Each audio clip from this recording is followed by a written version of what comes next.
যদি আজকে একজন মুসল্লি উপস্থিত থাকেন, একজন মুসল্লিও যদি উপস্থিত থাকেন, অন্তরটা কোরআন এবং সুন্নাহর প্রতি তার ঝুঁকে আছে, কোরআন সুন্নাহ মেনে নিবে, তার জন্য সুসংবাদ। মুহাম্মদ সাল্লাল্লাহু আলাইহি সাল্লাম বলছেন, ইন্না মিন ওয়ারাইকুম জামানা সাবরিন, ১০৩৯৪ নম্বর হাদিস, তাবরানী কাবিরের মধ্যে আসছে, নিশ্চয় তোমাদের পরে একটি ধৈর্যের যুগ আসবে, এই যুগে কেউ সুন্নাতকে মানতে পারবে না,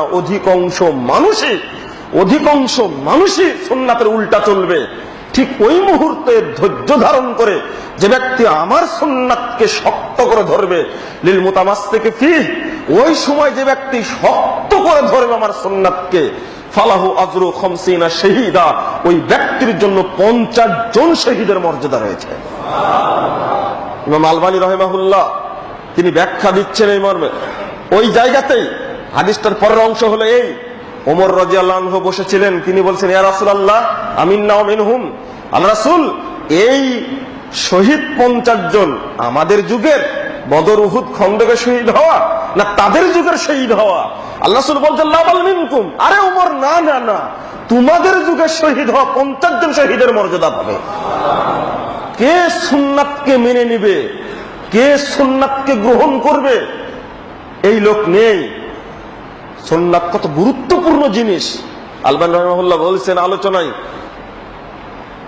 ইয়া আইয়ুহাদ দুআত আউওয়ালান আত-তাওহীদ, একটা বই রয়েছে, এই বইয়ের মধ্যে তিনি আলোচনা করতে গিয়ে বলছেন যে সাহাবায়ে কেরাম হাদিস সুন্নাত মানতেন, রাসূলকে দেখে, জিবরিল আমিনকে দেখে, ওহী নাজিল হওয়া দেখেছেন, তারা মুজিজা দেখেছেন, তারা বাস্তবতা দেখে তারা আমল করেছেন।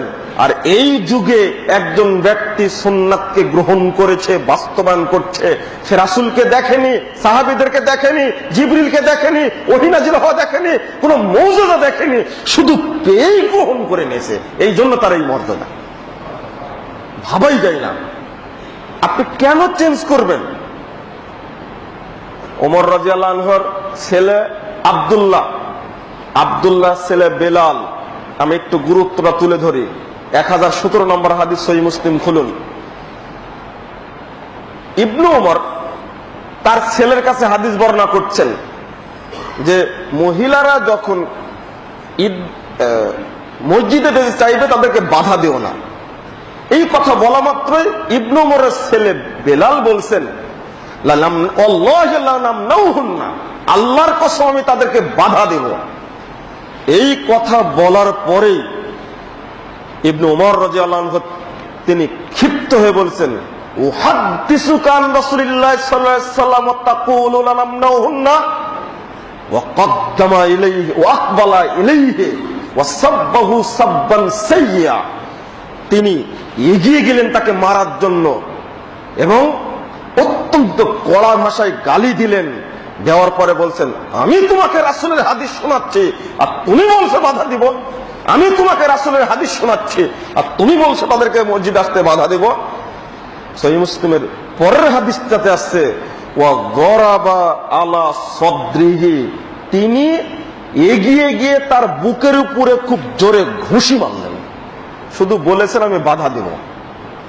মুসনাদে আহমদে আসছে 11,944 নম্বর হাদিসে, ওই হাদিসে মা কাল্লামাহু হাত্তা মাত, মৃত্যু পর্যন্ত ইবনু ওমর তার ছেলে বেলালের সাথে আর কোনো দিন কথা বলেননি। অপরাধ একটাই, শুধু একবার বলেছে আমি বাধা দেব। মারলেন, গালি দিলেন, ধমক দিলেন, এগিয়ে গেলেন, এতটুকুতেও তার অন্তরটা তৃপ্তি বোধ করেনি। অবশেষে তার খায়েশটা মিটিয়েছেন, মরা পর্যন্ত তার সাথে কথা না বলে, যে তুমি রাসূলের সুন্নাতের বিরুদ্ধে কথা বলেছ। একটু মিলিয়ে দেখুন তো, 176 পৃষ্ঠা খুলুন, তিরমিজি 2য় খণ্ডের। বারা ইবনে আযব ঘুমানোর দোয়া শিখছিলেন রাসূলের কাছ থেকে, ঘুমানোর দোয়া। তো বারা ইবনে আযব রাদিয়াল্লাহু আনহু রাসূলের কথার উল্টা বললেন, শুধু একটি বাক্য, যে আমানতু বিনাবিয়িকা। আল্লাহ রাসূল বলছেন যে তুমি বলো আমি তোমার নবীর প্রতি ঈমান আনলাম। আল্লাযী আরসালতা, যাকে আপনি প্রেরণ করেছেন, এই একটা কথা, শুধু এতটুকু। তো নাবিকার কাছে বারা ইবনে আযব যোগ করেছেন যে আমানতু বি রাসূলিকা। আমি মনে হয় বুঝাতে পারছি না, আবার শুনুন। রাসূল সাল্লাল্লাহু আলাইহি ওয়াসাল্লামের মুখ থেকে আসছে নাবিয়িকা, আমি তোমার নবীর উপরে ঈমান আনলাম, তুমি এটা বলো নাবিয়িকা, তোমার নবীর উপরে। তো বারা ইবনে আযব মাতবরি করে বলছেন বি রাসূলিকা, যে আপনার রাসূলের প্রতি ঈমান আনলাম। তো মানে নবীর চেয়ে রাসূল অনেক সম্মানিত। সব নবী রাসূল নন, তবে সব রাসূলই নবী।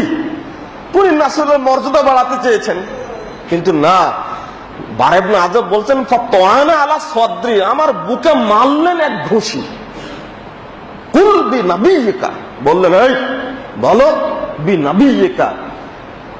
রাসূলের সম্মান বাড়াতে যায় কোনো লাভ হলো না, ঘুষি খেয়ে ফিরলেন। একটা শব্দ চেঞ্জ করা।